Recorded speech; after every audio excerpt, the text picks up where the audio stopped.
Greetings, everybody. Welcome back to Weekly Wildlife Wisdom. Apologies, it's been a hot minute, but without further ado, let's get into it. The first animal being the northern jacana.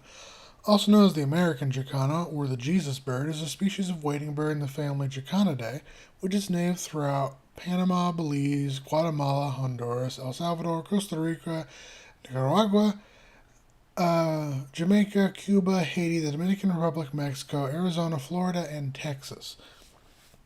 They are famous for their huge feet and claws, which enables them to walk on floating vegetation in shallow lakes, swamps, marshes, and ponds, which are their preferred habitat.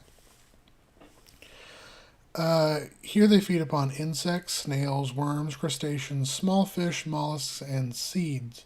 Jacana are themselves preyed upon by snakes, crocodilians, snapping turtles, and various large birds and mammals.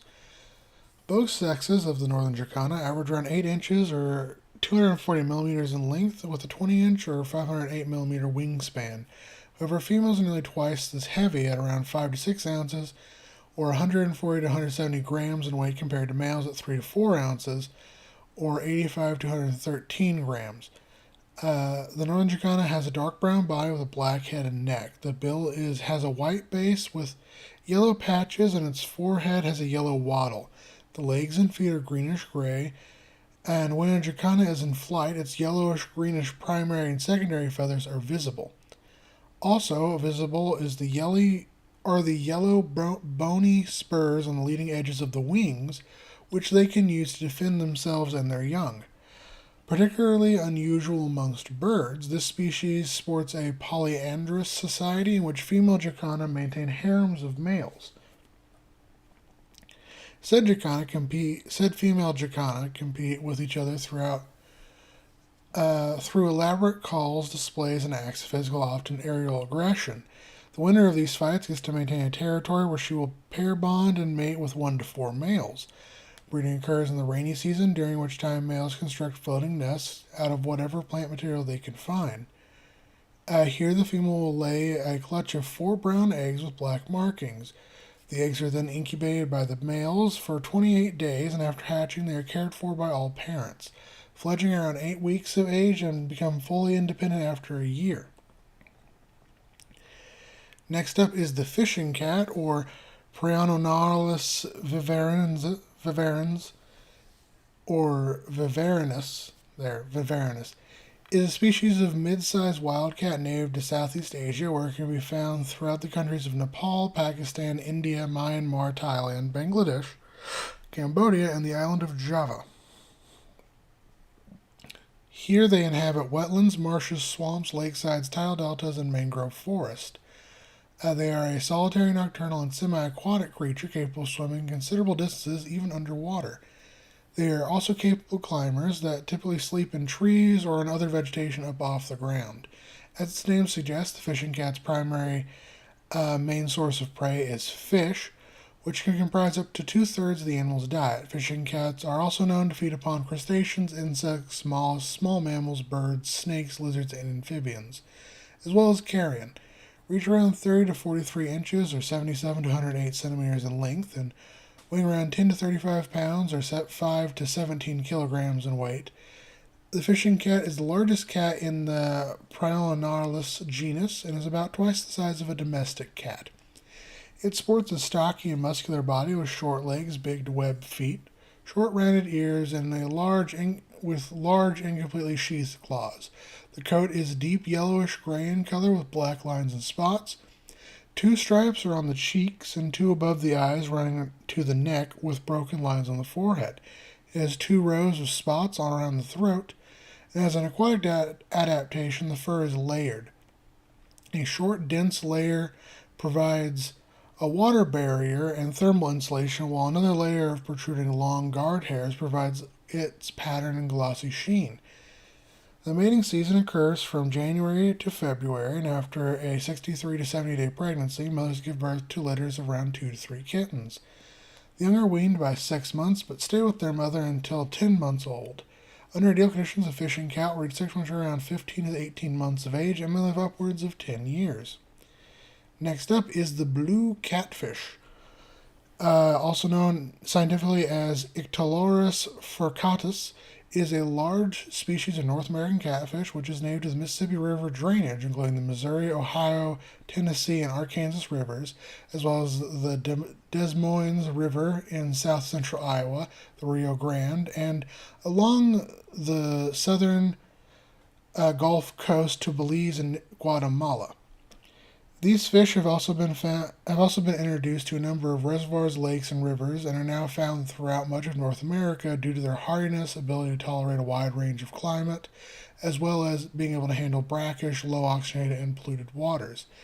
They are opportunistic omnivores which feed upon a variety of water plants, carrion, mollusks, crustaceans, amphibians, and smaller fish. Sorry, I'm having trouble breathing. Blue catfish are themselves eaten by alligators, snapping turtles, crocodiles, bears, eagles, ospreys, herons, and larger fish. Reaching up to 5.5 feet or 100 centimeters in length and 150 pounds or 68 kilograms in weight, the blue catfish is the largest species of North American catfish. And blue catfish are heavy-bodied fish characterized by their bluish-gray color and dorsal hump. They sport long barbels and deep forked tail. They have a protruding upper jaw, and the blue catfish are highly productive breeders which spawn from late May into June, mostly in deep streams or small river tributaries. Females produce 4,000 to 8,000 eggs per kilogram of body weight, so a 10-pound catfish can produce around 20,000 eggs. The female lays said eggs inside of hollow logs, under rocks, or in any other structures that are along the bottom, like sunken boats, for example. Both male and female catfish guard the nest after the eggs are deposited until they hatch.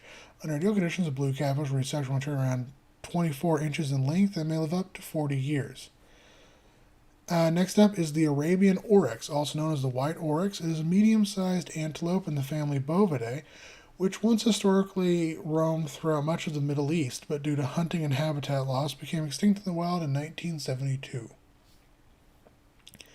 Thankfully, a few herds exist in zoos and private collections, and with the combined efforts of the Phoenix Zoo, the Fauna and Flora Preservation Society of London, the World Wildlife Fund, Sheikh Jabbar Abdullah Al Sabah, and King Saad bin Abdul Aziz, a captive breeding and reintroduction program known as Operation Oryx was launched and managed to save the species. Today, over 1,000 Arabian oryx can be found in the deserts and steppe grasslands throughout Oman, Saudi Arabia, Israel, the United Arab Emirates, and Jordan. I keep having trouble breathing. With around 7,000 additional Arabian oryx in captivity worldwide. They live in herds of around 5 to 15 individuals, although herds up to 100 strong have been known to form, at least historically. And these herds may travel across wide areas in search of food, like grass, shrubs, buds, herbs, fruits, tubers, and roots. Sorry. Arabian oryx are preyed upon by wolves and striped hyenas, standing around 3.3 feet or 1 meter tall at the shoulder and weighing around 150 pounds or 70 kilograms. It is the smallest member of the genus Oryx. It is characterized by a distinctive shoulder hump, long, straight, ringed horns, and a tufted tail. The coat is a luminous white, and the undersides and legs are brown, and black stripes occur where the head meets the neck and across the forehead, the nose, the mouth, and the base of the horns, as well as the eyes. Arabian oryx are a polygamous species which breeds year-round, and after a 240-day pregnancy, mothers will typically give birth to a single calf. Under ideal conditions, an Arabian oryx reaches sexual maturity around 2.5 to 3.5 years of age and may live up to 20 years. Next up, we have the lesser fruit fly, Drosophila melanogaster, also known as the vinegar fly, the promise fly, the common fruit fly, or simply the fruit fly. It is a species of fly in the family Drosophilidae, which is originally endemic to Africa, but has since spread to every continent on Earth, with the sole exception of Antarctica, as well as nearly every island on Earth. They are found in a wide variety of habitats and are only really limited due to the temperature and availability of water. As their name implies, lesser fruit flies feed primarily on fruit, as well as vegetables and the leaves, flowers, and stems of various plants. They are themselves eaten by a wide variety of other insects, arachnids, crustaceans, fish, carnivorous plants, amphibians, birds, reptiles, and small mammals. The fruit fly is normally a yellow, brown, or tan color and is only around 3 millimeters in length and around 2 millimeters in width. The shape of the common fruit fly's body is what one would normally imagine for a species in the order Diptera. Has a rounded head with large red compound eyes, 3 smaller simple eyes, short antennae. Its mouth has developed for sopping up liquids and has a chitinous exoskeleton comprised of 3 main body segments, a single pair of wings, and 3 pairs of segmented legs. The female is slightly larger than the male, and there are black stripes on the dorsal surface of the abdomen, which can be used to determine the sex of an individual, with males having slightly darker stripes. Reproduction in Drosophila is rapid and year-round. A single pair of flies can produce hundreds of offspring within a couple weeks. The offspring become sexually mature within 1 week, and the female lays around a dozen eggs at a time, which she places on fruit. These soon hatch into fly larvae, which are maggots, and start to consume the fruit which they were laid. Under ideal conditions, a lesser fruit fly will live 3 to 4 months. Next up is Barons montella, also known as the variegated golden frog or the Madagascar poison frog. It is a species of small poisonous frog in the family Motellidae, which is native to the eastern and central Madagascar, inland from the east coast, spanning north to south from the Pyrenean Mountains to the south, and south to the Angritiratra, or Andrigitra. It is a moderately social species which communicates via intense sequences of short single-click notes throughout the day and inhabits rainforests, swamps, montane forests, bamboo groves, riverine woodlands, and agricultural orchards. They are diurnal predators that feed upon ants, crickets, beetles, isopods, spiders, and mites. By ingesting these various poisonous and venomous arthropods, Montella frogs are able to repurpose and secrete said toxins as pharmacologically active alkaloid concentrations in their skin, in turn making the frogs themselves poisonous to potential predators. The intensity of this poison alkaloid can flux both temporally and geographically depending on the frog's dietary diversity. Reaching around 1 to 1 1/4 inches in length, or 28 to 32 millimeters, Barons montella is the second largest species of montella after the green montella, with females being slightly heavier than males. The head and flanks are solid black, and there's a yellowish rostral stripe that is apparent, generally ending past the eye. The front limbs are yellow to green, with this coloration connecting up the flanks to a large rounded flank blotch. These flank blotches occasionally expand across the back and connect to the opposite side blotch, resulting in a more yellow dorsal area. The hind limbs are orange with irregular black stripes. The belly, the throat, and the limbs are black and marked with a few yellow to greenish, occasionally bluish blotches. Females may lay up to 130 unpigmented eggs in a single clutch, and almost always do so near a source of water, so when it rains, it washes the resulting tadpoles into the water source. Under ideal conditions, a Barons montella will reach sexual maturity around 1 year of age and move upwards of 8. And our extinct animal of the week is one of my personal favorites, which is Scutosaurus, which is an extinct genus of Paleozoic parareptile, which lived throughout what is now Russia from the Guadalupian to the Longapang epochs of the Permian period, some 264-251 million years ago. The first fossils of Scutosaurus were uncovered by Russian paleontologist Vladimir Amalizky and his wife Anne in the upper Permian settlements of the northern Dnipro River, Argohsk district, northern European Russia. From 1899 to 1914, the pair would excavate numerous nearly complete articulated skeletons of numerous species. However, because of World War I, they wouldn't be able to be officially described until 1917 by British zoologist David Meredith Sears Watson, who dubbed the animal Paleozoic Karpinsky Amalizky, giving credit to the Amalizkys for their work.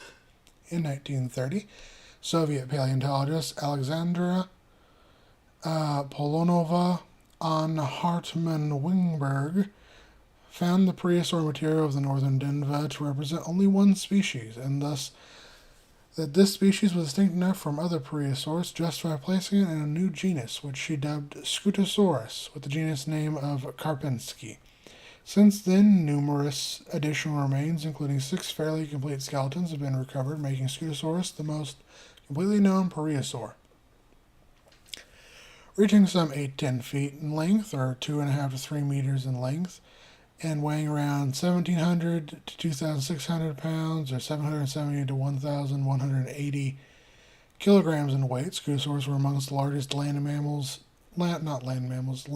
animals, not only during the Permian, but the Paleozoic as a whole.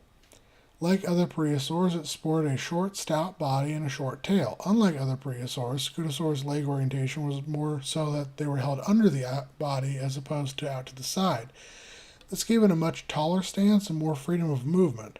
Scutosaurus had a heavy frame of bones supported by a network of powerful muscles. In turn, these muscles were covered by a tough hide that was covered in osteoderms for enhanced armor, providing it with its best defense as it was not an animal built for speed. Scutosaurus had exceptional hearing and may have been able to bellow loudly to call to others of its species. In life, Scutosaurus would have likely traveled in small herds as they searched and fed upon any vegetation they could find in the vast global deserts of the time. As always, take care to my guys, gals, and non-binary pals.